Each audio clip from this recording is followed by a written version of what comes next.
नमस्कार दोस्तों, आप सभी का स्वागत है आपके अपने YouTube चैनल प्रवीण मैथ्स में। दोस्तों आज का जो हमारा कॉन्सेप्ट रहेगा वो है विलोपन विधि यानी कि एलिमिनेशन मेथड। आज की हम इस वीडियो में सीखेंगे कि दो चरों वाली दो रैखिक समीकरण दी जाती है, तब उनको विलोपन विधि के द्वारा कैसे सरल करते हैं, यानी कि उसमें जो चर होते हैं x और y या फिर कोई दो चर होते हैं उन दो चरों का मान कैसे निकालते हैं। ठीक है, तो ये सब सीखने के लिए वीडियो को पूरा जरूर देखिएगा। तो यहाँ पर आप देख सकते हैं, यहाँ पर मैंने सीधा सवाल लिखा है x प्लस वाई बराबर 5 है और 2x माइनस 3y बराबर 4 है। ये दो चर वाली रैखिक समीकरण और ये भी क्या है, दो चर वाली रैखिक समीकरण। दो चर वाली दो रैखिक समीकरण आपको हमेशा दी जाएगी। अब इनको दोनों को आपस में सरल करना है और ये x और ये जो y है इनके मान निकालना है, लेकिन किस विधि से? विलोपन विधि से। ठीक है, मैंने इससे पिछले वाले वीडियो के अंदर मैंने आपको प्रतिस्थापन विधि सिखाई थी कि प्रतिस्थापन विधि द्वारा इनको कैसे सरल करते हैं, लेकिन अब हम क्या सीखेंगे? विलोपन विधि। तो यहाँ पर ध्यान दीजिए, विलोपन का अपने आप में मतलब क्या होता है? विलुप्त होना। ठीक है, क्या होना? विलुप्त होना यानी कि एलिमिनेट होना। ठीक है, एलिमिनेट का यानी कि विलुप्त होने का मतलब गायब होना। ठीक है, नहीं गायब। तो हमें देखिए क्या करना है, इन दोनों समीकरणों को विलोपन विधि में बता रहा हूं, इन दोनों समीकरणों को या तो आपस में जोड़ना है और या फिर आपस में घटाना है। और इस प्रकार जोड़ना या घटाना है कि एक चर गायब हो जाए, यानी कि गायब का मतलब कट जाए। ठीक है, तो यहां पर आप देख सकते हैं, जब आप x में 2x जोड़ेंगे, जब आप x में 2x जोड़ेंगे तो कितना हो जाएगा? 3x हो जाएगा। जब आप y में माइनस 3y जोड़ेंगे तो कितना आ जाएगा? माइनस का 2y आ जाएगा। तो इन दोनों समीकरणों को जब जोड़ते हैं तो x भी आ रहा है और y का पद भी आ रहा है। इसका मतलब जोड़ने में यहाँ पर कोई नहीं कट रहा है, तो आपको जोड़ना नहीं है। तो क्या करेंगे? आप घटाओ। तो यहाँ पर देख सकते हैं x में से माइनस 2x करेंगे, यानी कि x में से 2x घटाएंगे तो कितना आएगा? माइनस का x। और जब y में से माइनस y घटाएंगे तो कितना आएगा? आपका प्लस का 4y आ जाएगा। तो यहाँ पर भी घटाने पर भी x आ रहा है और यहाँ पर भी y घटाने पर आ रहा है y। तो इसका मतलब घटाने और जोड़ने दोनों स्थितियों में x और y के पद गायब नहीं हो रहे हैं। तो इस स्थिति में आपको क्या करना है? किसी एक चर के गुणांक समान करने हैं। हमेशा क्या करना है? किसी एक चर के गुणांक समान करने हैं जब डायरेक्ट जोड़ने या घटाने पर कोई पद यानी कि कोई चर नहीं कट रहा है। ठीक है, कोई एक चर नहीं कट रहा है। तो अब हम क्या करेंगे, इन दोनों समीकरणों में से किसी एक चर के गुणांक है वो आपको समान करने हैं। ठीक है, तो यहां पर आप देख सकते हैं, यहाँ पर जो x का गुणांक है इसके आगे कुछ नहीं लिखा है, मतलब x का गुणांक का मतलब कोफिशिएंट यानी मल्टीपल। तो देखिए x के आगे कुछ नहीं है तो कितना है? 1 लिखा है, यानी कि ये प्लस का 1 है और x के आगे इतनी यहाँ पर कितना लिखा हुआ है? 2 लिखा हुआ है। तो x का गुणांक इधर 1 है, x का गुणांक इधर 2 है। या तो आप x के गुणांक समान कर दीजिए, ये 2 है तो इसको भी 2 बना दीजिए, या फिर यहाँ पर y का गुणांक कितना है? प्लस 1 है और यहाँ पर y का गुणांक क्या है? माइनस 3 है। ठीक है, यहाँ पर y का गुणांक माइनस 3 है और यहाँ पर y का गुणांक प्लस 1 है। तो ये प्लस 1 और ये माइनस 3, आप कहने का मतलब है आप संख्यात्मक मान देखिए। तो यहाँ पर देखिए 1 है और यहाँ पर कितना है? 3 है। तो 1 को 3 बना सकते हैं हम 3 से गुणा करके, या फिर x के गुणांक को इस 1 को 2 बनाने के लिए इस समीकरण को 2 से गुणा कर देंगे। ठीक है, तो आपको यहाँ पर देख सकते हैं इस समीकरण में आपको किसी एक चर के गुणांक समान करना है। तो मैं क्या करता हूं? x के गुणांक समान करने की कोशिश करता हूं। ठीक है, तो मैं क्या करूंगा, इस पूरी समीकरण को, भाई यहां पर x का गुणांक कितना है? 2 है और यहां पर x का गुणांक कितना? 1 है। तो मैं क्या करूंगा, इस पूरी समीकरण को क्या है? 2 से गुणा कर दूंगा। तो मैं यहां पर लिख सकता हूं गुणा 2। समीकरण को 2 से गुणा करने का मतलब क्या है? समीकरण में ये बराबर होगा, बराबर के इधर वाला जो पक्ष है वो भी 2 से गुणा होगा और जो दायां पक्ष है वो भी 2 से गुणा। बायां पक्ष लेफ्ट हैंड साइड वाला और राइट हैंड साइड वाला दोनों पक्ष आपस में किससे गुणा होंगे? 2 से। जब आप पूरी समीकरण को 2 से गुणा करेंगे तो यहां पर आप देख सकते हैं 2 से गुणा कराएंगे x प्लस वाई को बराबर में और 5 से गुणा कराएंगे 2 को। ठीक है, तो यहां से 2 गुणा x कितना हो जाएगा? 2x प्लस 2 गुणा y कितना हो जाएगा? 2y। ठीक है, और बराबर में 5 गुणा 2 कितना हो जाएगा? 10 हो जाएगा। ठीक है, अब ये जो समीकरण है ये क्या बन गई है? ये बन गई है। अब यहां पर आप देख सकते हैं, ये आप समीकरण नंबर 1 दे सकते हैं और इसको आप समीकरण नंबर 2 दे सकते हैं। ठीक है, कैसे? यहां पर आप देखिए x का गुणांक कितना है? 2 है और यहां पर भी x का गुणांक कितना है? 2 है।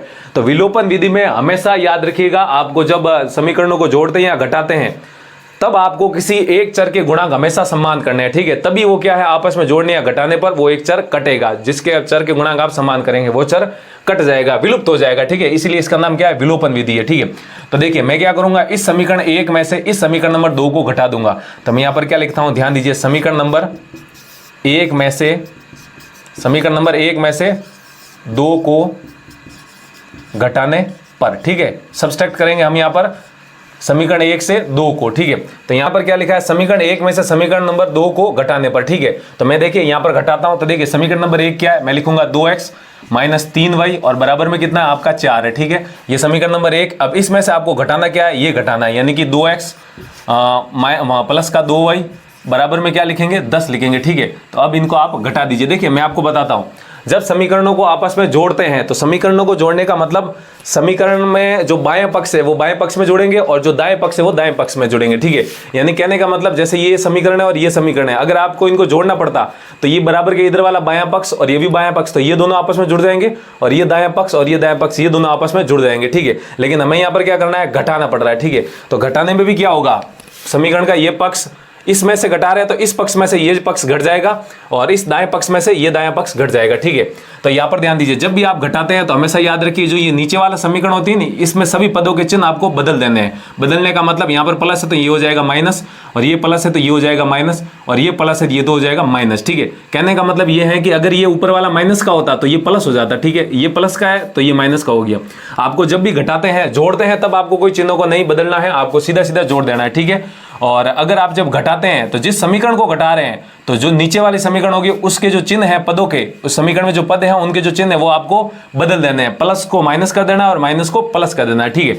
अब इनको क्या करेंगे, घटाएंगे तो देखिए 2x माइनस 2x क्या हो जाएगा 0, माइनस 3y और माइनस 2y आपस में कितने हो जाएंगे, माइनस के 5y, ठीक है।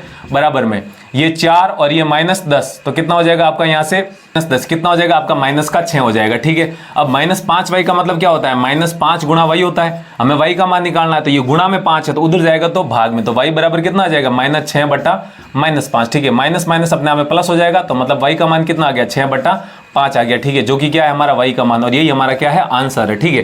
तो आप देख सकते हैं किस प्रकार मैंने विलोपन विधि द्वारा y का मान निकाला है, ठीक है। अब आपको x का मान निकालना है तो x का मान हम प्रतिस्थापन में क्या करते थे, y का मान आता था यानी कि किसी एक चर का मान आता था और उसी एक चर का मान समीकरण नंबर 1 या समीकरण नंबर 2 आप मन पड़े उसमें रख दो, वहां से आपको x का मान प्राप्त हो जाएगा।